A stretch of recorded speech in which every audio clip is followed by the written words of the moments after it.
पूजा, अरे हम का सुनता नहीं, तू शादी करे दारू? हाँ, लेकिन ये शादी हमरा मर्जी से नहीं के हो तो चलो भाग चलो, हमने कोई शादी करके अपन घर बसाव जाए।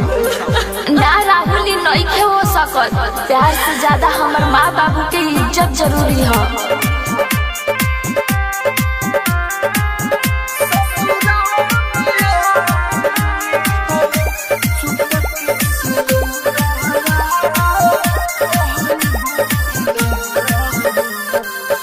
याद हमर तोहके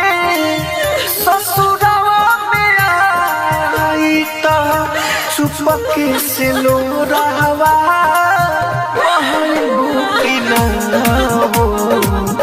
याद हमर तोहके ससुरवा में आई त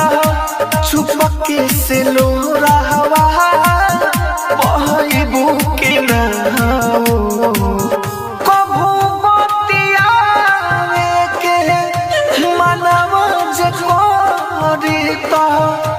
हमारा लग फोनावा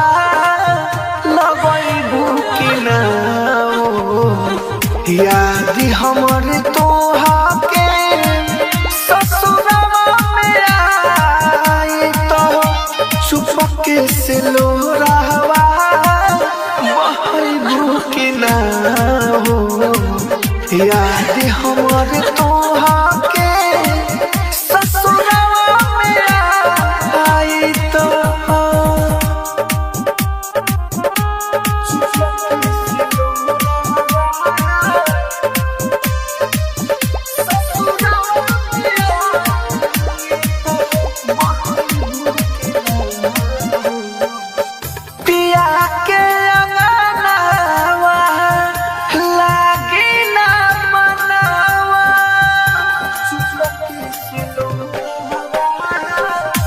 जब तू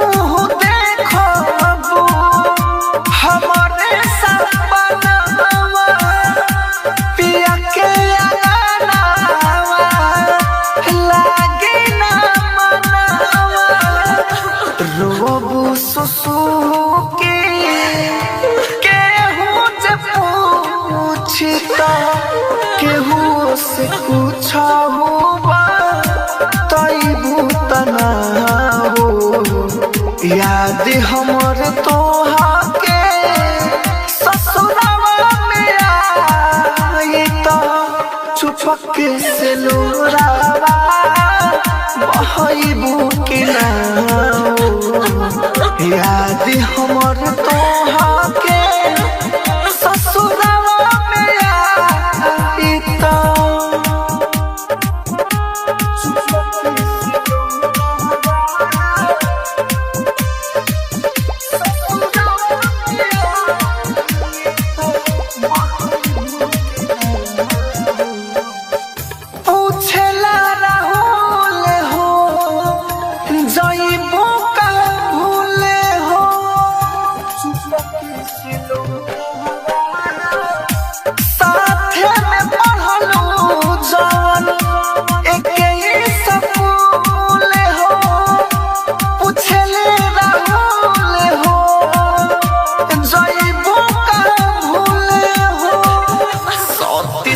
के छोड़े के जाइबू ससुरावा तो से मिले अइबू कि ना याद हमर तोहके